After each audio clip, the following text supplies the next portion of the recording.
Hello, Bacho. Let's read a given question. The question says, given below are two statements. Statement 1 given that the average momentum of a molecule in a sample of an ideal gas depends on temperature. Statement 2 given that the RMS speed of oxygen molecules in a gas is V. If the temperature is double and oxygen molecule dissociates into oxygen atoms, the RMS speed will become 2V. In the light of above statements, choose the correct answer from the options given below. Option A given है both statement 1 and statement 2 are true. Option B given है both statement 1 and statement 2 are false. Option C statement 1 is true but statement 2 is false. Option D statement 1 is false but statement 2 is true. So for this question जो key concept यहाँ पे हम use कर सकते हैं, that is the concept of RMS speed of a gas molecule. ठीक है, तो for this we have already discussed and have a formula for RMS speed. It is given by the expression under root 3 RT by M, where R is gas constant, T is temperature, M is the molar mass. ठीक है, so for this question अगर हम देखें statement 1 की अगर हम बात करें, so statement 1 में बोला कि average momentum of a molecule in a sample of ideal gas depends on temperature. तो यहाँ पे अगर हम देखें ध्यान से, तो लेट्स सपोज हमारे पास बहुत सारे गैस मॉलिक्यूल्स प्रेजेंट होंगे आइडियल गैस के अंदर. ठीक है, एंड वी नो कि जो मोशन होगा गैस मॉलिक्यूल का, it will be a kind of random motion. Random motion यहाँ पे हम इस तरीके से लिख सकते हैं, due to random motion of gas molecule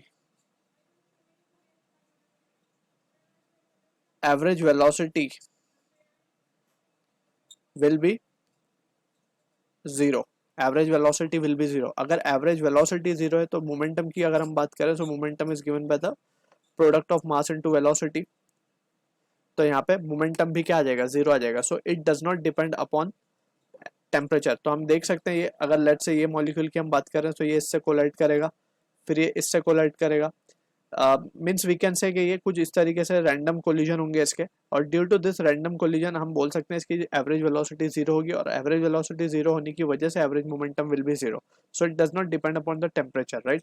so temperature पर डिपेंड नहीं करेगा, ना ही किसी फैक्टर पर डिपेंड करेगा. Due to the motion just हम देख सकते हैं it will be having average momentum to be zero.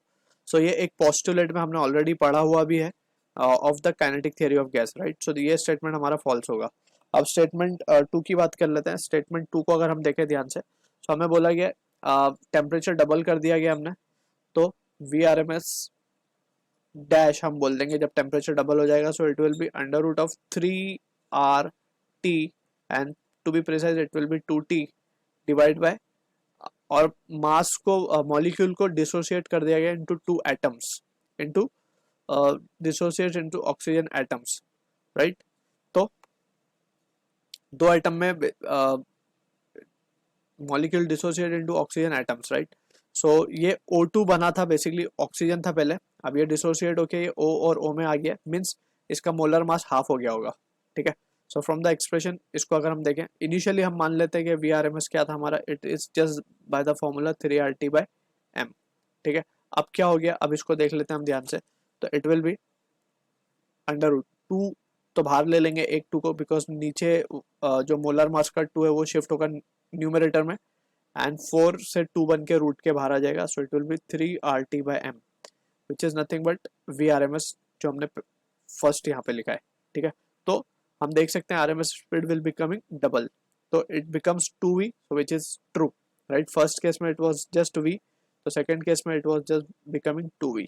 So ये हमारा ट्रू स्टेटमेंट है. तो we can say statement 1 is false but statement 2 is true. Option D will be the correct answer for this. So I hope you understood the solution. All the best.